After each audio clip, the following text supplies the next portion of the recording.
The rise of the smartphone is killing the art of communication. Children aren't talking to people and their communication skills are being diluted. Research this week found that on average, children own their first mobile phone at the age of 7. The Department of Health has commissioned the world's largest study on whether mobile phones affect children's cognitive development.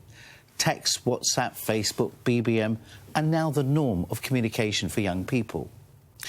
People ask, when should I give my child a smartphone? My answer, whenever you're comfortable with them viewing pornography, because their curiosity will take them there. Real conversations may be old-fashioned, but they're important. I accept there are security advantages to giving phones to children. Parents like knowing where they are. But it's time we made a change. For the good of the next generation, young people should get their first mobile phone at the age of 16 and not before.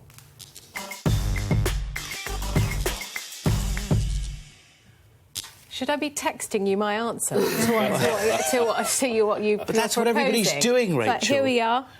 Nice picture, by the way. Nice screensaver. Look at him with his You're making some really good points, James. Yeah. I mean, obviously, we don't want small children watching smartphones, and like in my house, and we text each other while we're in the same room and all the rest of it. But I don't think we should ban kids from having smartphones. I'm not in favour of banning anything apart from guns in America. But, you know, I think there are ways round this, and I think there are things to be done. For example, that restaurant that's killing its mobile signal. I think we should kill signal in school. I mean, it does militate against learning. I've had a child who's gone through... Hang on. Wait, can I just if you're late for rugby secondary practice, education? you've got to ring your mum or dad and say, I'm going to be late, because, yeah, I mean, that's when we need the damn things. That's why... No, but they are the worst learning tool around. I mean, I have seen my children try and revise for their exams with a smartphone on the desk, and they're on WhatsApp, they're on Facebook the whole time. So they are useless. You're quite right, they should be banned for the rest of the day. Let me just give you a live example of what you've just said. So, just a couple of weeks ago, I was asked to get involved with an organisation that was hiring graduates, and there were 20 graduates, and they said, could you select 2 graduates for... So I said, fine. So I went in, and I got an assessment for these 20 grads. Of the 20 grads, 10 of them, their communication skills were appalling. I was just really surprised. These are smart kids, degrees... They're supposed to stand up and communicate, you know, their ambition, what they're looking for. Their ability to be eloquent in how they presented themselves, you would have been shocked. You blame that on smartphones? Yes, I think because they, you know, to me, even my own PA sometimes, I say to her, can you call somebody? And she emails, because she doesn't want to pick up the phone. So I absolutely believe that people are becoming so obsessed and addicted that rather than speaking or communicate... So my point really comes down to... I think we need to go back and give the art of communication more importance and encourage people to be confident in how they speak to each other. But I think most children would rather text. I mean, just so you know, today we send more texts than we make calls. I mean, most teenagers I know and young people don't even pick up their phones when you ring them anyway. Text someone in the same room of your house? Are you truthfully saying that? I don't. I know that lots of people do. No, I would text them upstairs. No, hang on. Research was published yesterday by Ofcom.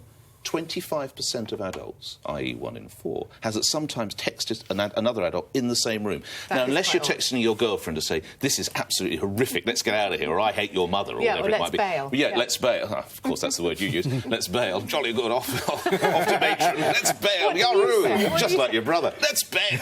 Well, I just wouldn't. I sort of do it through eye contact or something like that. Let's go. No, I think, James, the problem here... What's your eye contact for let's bail? Let's bail. Come on. Yeah, like that. Same for let's pull. You know, like that. Just like, oh my God! Yeah, I'm not doing very well. That's your one face. James, I think this is like if kids are cycling into the path of buses, God forbid, blaming bicycles. It's how you use the facility that you give them. Yeah. So you give a child a bicycle, for God's sake, don't cycle near the roads, make sure you wear a helmet, whatever it might be. Right, here's a mobile phone.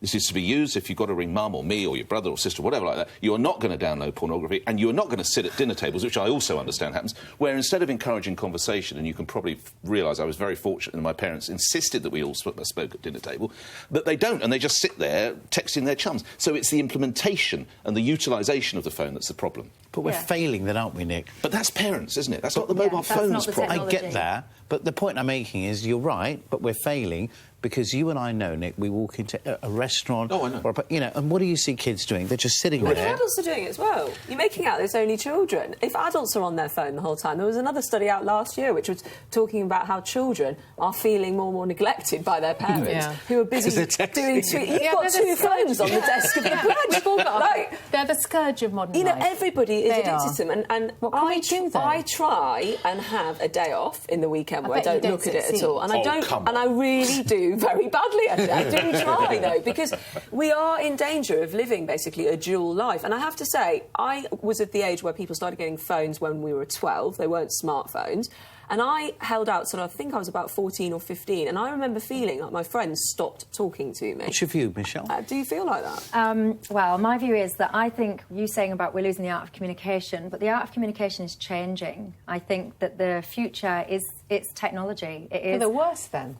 Yeah, so because we want face-to-face communication. We want actual human interaction. Yeah, but I just had a 2-year-old stay with me for a week, and I was astonished by... She'll pick up my phone, she knows what she's doing, she can open this, open that, get pictures. 2-year-old. But there is a very big difference in there. So if I had children, I'd want to be able to contact them and make sure that they're safe. But you can do that with a mobile phone as opposed to a smartphone. So there's two different things. So when the parents are saying about safety and I'm late for football, you can give them a mobile. I used to have one Nokia 7210 or whatever it was. The battery lasted for weeks and weeks, and the worst that you could get up to was play Snake or whatever it was on the phone.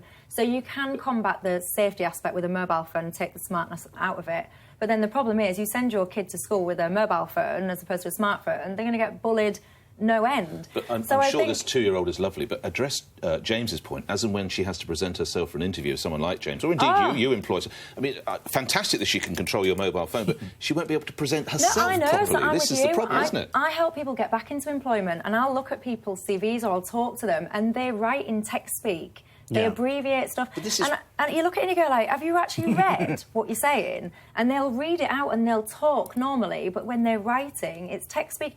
And I look at them and I go, do you know what? No decent employer is going to pick that up and employ you when you communicate like that. Incredible. But then the response that you get is, I'll employ myself. The response you get is LOL. Imagine that. LOL. You've got the job, LOL. That my mum still thinks means lots of love, by the way. She does. She's not grasped it. Yes, I do. So what are we saying? Are we saying... I think you have to do a better job of parenting, James. I'm really sorry. I think that's the conclusion. And with that... You need to lead by example and just have one phone. Yeah. Two, anyway. Plan A and Plan B.